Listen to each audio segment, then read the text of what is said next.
And the case remains under investigation. There is land under the water of the Missouri, rich with oil. Who owns that land and its mineral rights has been the center of debate for years now.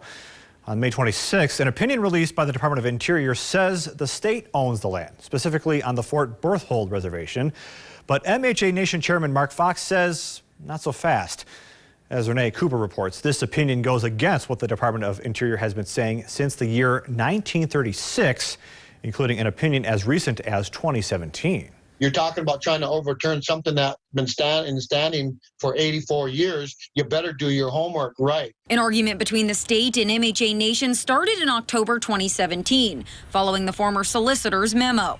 North Dakota Attorney General Wayne Stingham wrote a letter to the Interior Department asking for the 2017 opinion to be reviewed. In January of 18, then the Trump administration came through, and then the Department of Interior decided to kind of put it on a pause and to review it. And it took them a couple of years, and as you're aware, in May here of 2020, then they released a new opinion. Which Jody Smith, the head of the North Dakota Department of Trust Land, says the state stands by. We object to it. We also don't trust the process.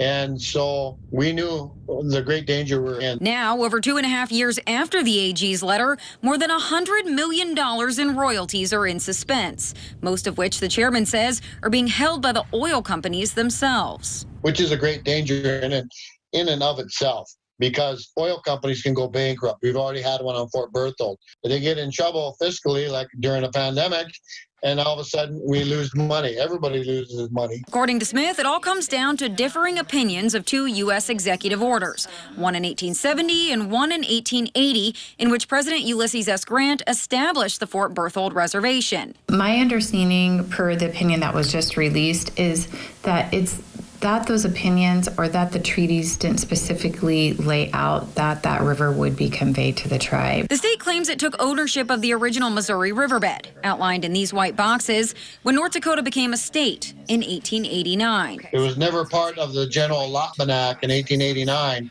in which individuals got pieces of that.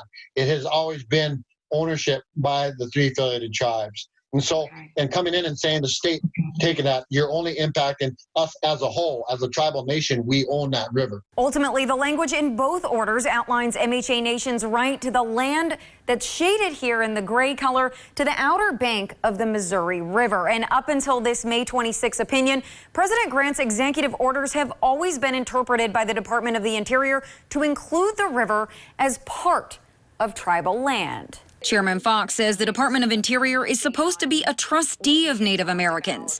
He says it's their duty to protect tribal lands, not to play into politics. Without waiting for our data and our research to be completed, and an opinion comes out in a very short period of time after, a meeting between the North Dakota congressional rep and our governor and the president. Reporting for KX News on Fort Berthold, Renee Cooper. Chairman Fox says MHA Nation is preparing for litigation against the state now. Smith says her department, along with the governor's office and the attorney general, are hoping to sit down with MHA Nation leaders to come up with a solution. In new developments, the state's